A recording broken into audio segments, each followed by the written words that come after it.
Sesaat lagi kita ikuti kuliah 7 menit.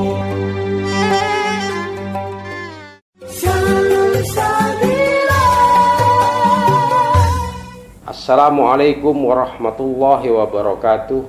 Bismillahirrahmanirrahim. Alhamdulillahilladzi hadana ala dinil Islam. Wassalatu wassalamu ala sayyidina wa maulana Muhammad wa ala alihi wa ashabihi ajmain, amma ba'du. Sahabat Salsabila yang dimuliakan Allah, pada satu kisah di malam pertama Khalifah baru Sayyidina Umar, apa yang dia lakukan? Tidak ada event publik, yang ada berkholwat, menyendiri dengan sujud-sujud panjang kepada Allah, menginsafi kelayakan diri memimpin umat. Ketika beliau harus berpidato di hadapan rakyatnya, apa yang dilakukan? Berhati-hati sekali dalam menata diri, menyampaikan pesan pertama, kesan pertama, kesepakatan pertama dengan rakyat yang dicintainya. Umar bin Khattab tidak ragu menjelaskan kekurangan dirinya, tetapi justru dengan kekurangan itu ia ingin menenangkan rakyatnya bahwa itu tidak akan membahayakan mereka. Tidak perlu melirik orang lain jika boleh menanya, bagaimana kabar kepemimpinan kita hari ini? Diri kita saja, memimpin diri sendiri, memimpin area terkecil dalam jangkauan kita. Adakah kita juga begitu? Ataukah kita melalaikan hak diri dan mengabaikan hak orang di sekitar kita? Sahabat Salsabila yang dimuliakan Allah, jangan bicara pemimpin yang besar, tetapi bagaimana kita memimpin diri kita sendiri. Adakah kita dalam perjalanan kepemimpinan yang kita jalani banyak beristighfar kepada Allah, merenungi seberapa bertanggung jawab diri kita dengan apa yang Dia titipkan kepada kita? Adakah kita berani dengan hati-hati tanpa menyakiti lawan bicara kita?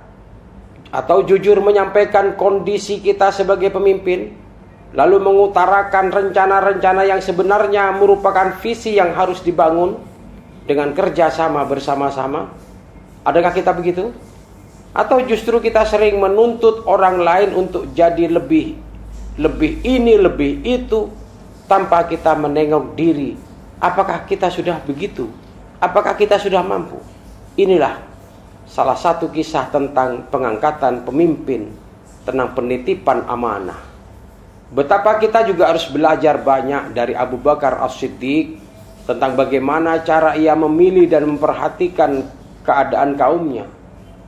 Begitu bijaksananya Abu Bakar dalam bersahabat bersama Umar, menggenggam erat tangan Umar, menenangkannya saat memilihnya menjadi pemimpin, dan sekaligus meyakinkannya bahwa Umar pun bisa mengemban amanah ini.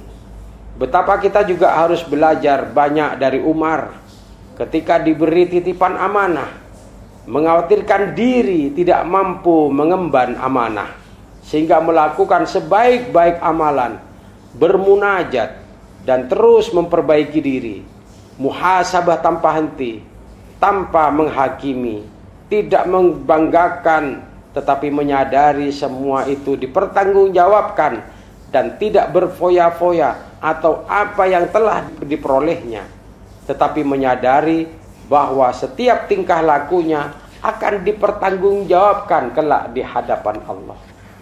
Sahabat Salsabila yang dimuliakan Allah, ada yang menarik dalam kisah yang disuguhkan di atas. Betapapun sebagai perempuan harus belajar dari Atikoh. Siapa yang tidak mengenal dia? Sesosok sahabiah penuh pesona yang membuat mata tak henti berkedip memandangnya, yang membuat Abu Bakar meminta Abdullah anaknya untuk menceraikannya, yang memotivasi Umar untuk membuat Zubair bin Awam memilihnya. Atikoh binti Amar, yang setiap sahabat menikahinya syahid di jalan Allah. Dia zaujatus syuhada, istri para syuhada.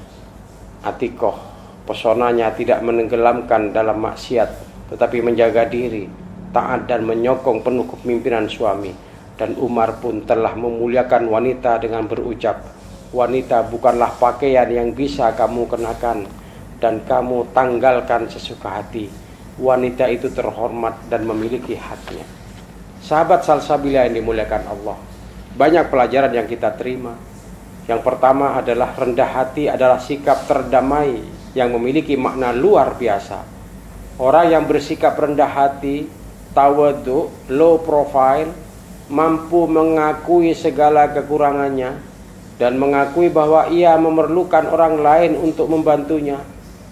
Rendah hati adalah salah satu unsur sikap kedewasaan.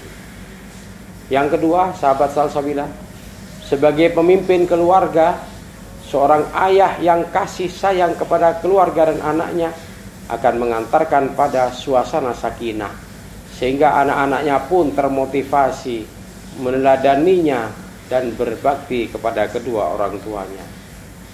Yang ketiga, setiap orang yang melayani dengan ikhlas, berani, telah berpartisipasi menebar rahmat ke seluruh alam, itulah tugas terhormat seorang pemimpin. Yang keempat, dan setiap kita pada hakikatnya adalah pemimpin. Setiap kalian adalah pemimpin, diri kita adalah pemimpin, maka setiap pemimpin harus mempertanggungjawabkan pada kepemimpinannya.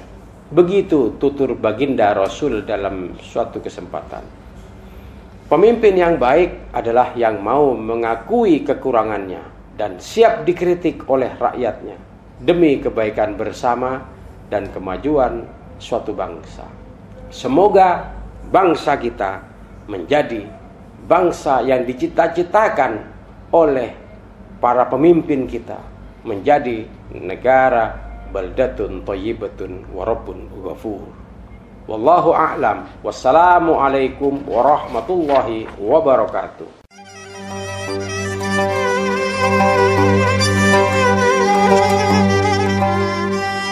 Demikian telah kita ikuti kuliah 7 menit